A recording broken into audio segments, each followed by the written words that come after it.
Deep স্টেটের মাথায় হাত পড়েছে। কেন? রুকো তো, সবর করো।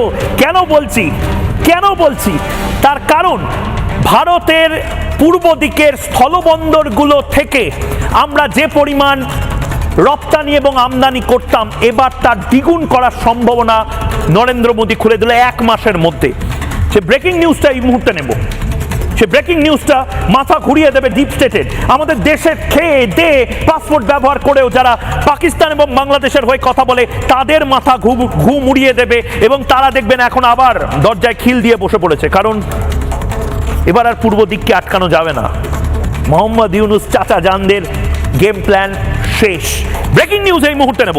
পশ্চিমবঙ্গকে পূর্ব ভারতের অন্যতম প্রধান সামুদ্রিক এবং লজিস্টিক হাবে পরিণত এবং রূপান্তরিত করার লক্ষ্যে 2031 সালের মধ্যে প্রস্তাবিত 19,209 কোটি টাকার মেরিটাইম বিনিয়োগ পরিকল্পনা বড় ঘোষণা করল আজ কেন্দ্রীয় সরকার এবং রাজ্য সরকার।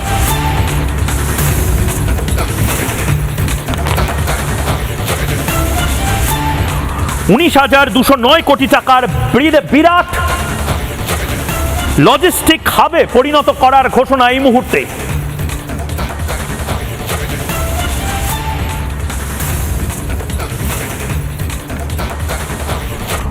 আমি একবার অঙ্কটা দেখাবো যেই অঙ্কটা গোটা পূর্ব ভারতের মানচিত্রের যে গৌরব, সেই গৌরব পুনরুত্থান করতে পারে।